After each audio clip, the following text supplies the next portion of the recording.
Hello and welcome to Transmission. Tonight I am joined by Jez. Welcome to the show. Thanks for having me. So, having a bit of a discussion before, and you said that you've actually got 2 children. Yeah. How old are your kids?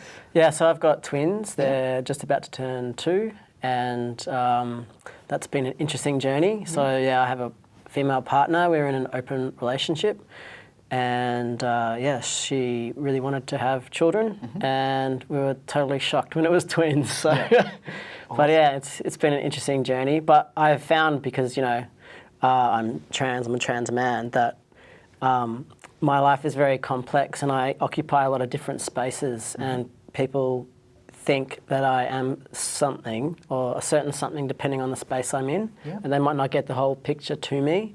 So even having kids as a trans man, as a queer man, say if I'm at the Laird or Circuit or something, and I'm talking to a guy, and I, feel like I need to be honest and say, I've got kids, blah, blah, blah. And some of them will just totally turn around and walk away. Or so I have found it interesting to be like a queer trans man who has a family, but also is quite active in the queer men's community. Yeah, so is that there's that sense that you're sort of having to come out in different ways depending on where you are. Yeah, and I mean, it happened, firstly when I came out as queer before I was trans, and then I came out as trans when I was queer, and I guess, again, now coming out as a queer trans man, it's like the 3rd time, and then now I've got kids, so it's like I'm coming out as being a family man. Yep. It's sort of never ending, but how I feel now about it is I'm really glad that I have to declare so much to people that might be a potential partner or a lover or someone whom I might be intimate with, because if their politics and who they are kind of can't handle that, then that really works for me, because it means that I don't have to pursue it any further. So it's kind of a screening tool as much as anything. Yeah.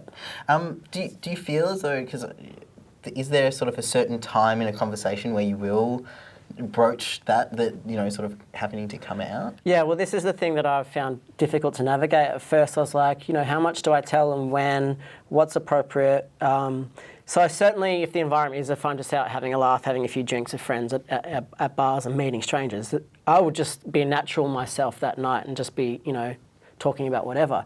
If something were to move to a stage where, I might like to see that person or go on a date, or we might hook up, then I would probably declare that, I have a partner, and that I'm trans.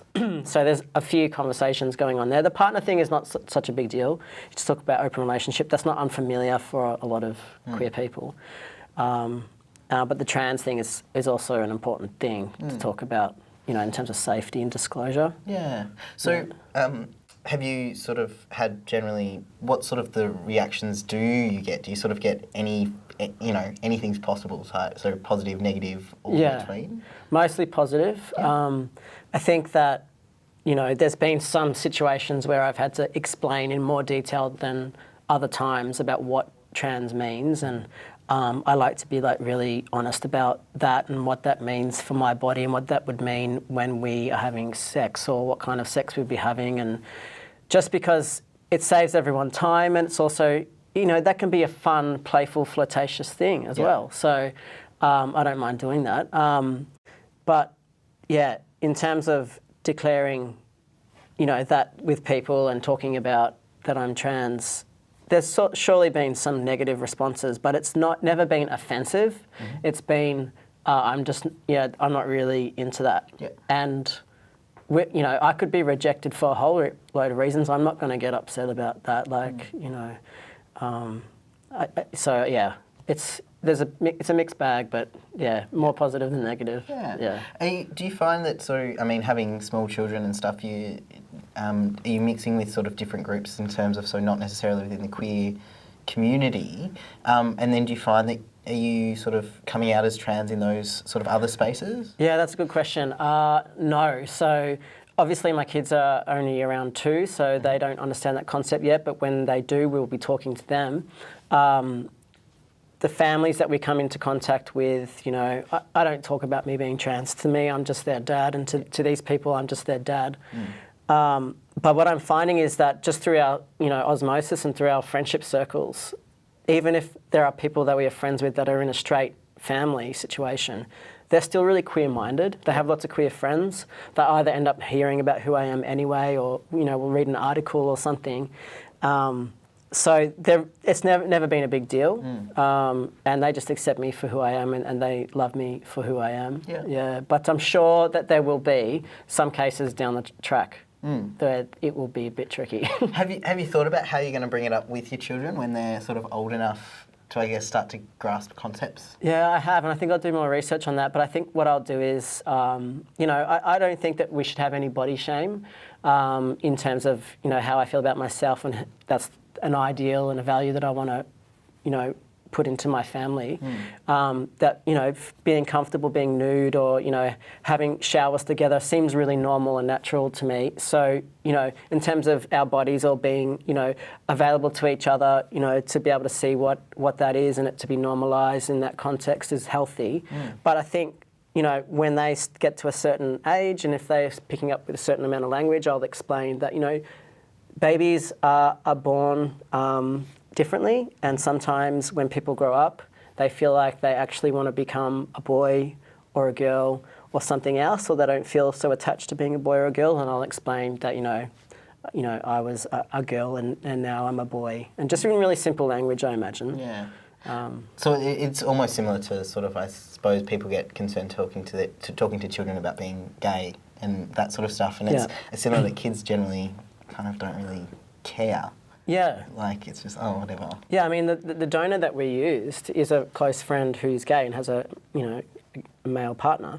So they're, a relationship as well around us. And our kids are already going, when they see cartoons and animals kissing or whatever, they go, "Mummy, Daddy, kissing."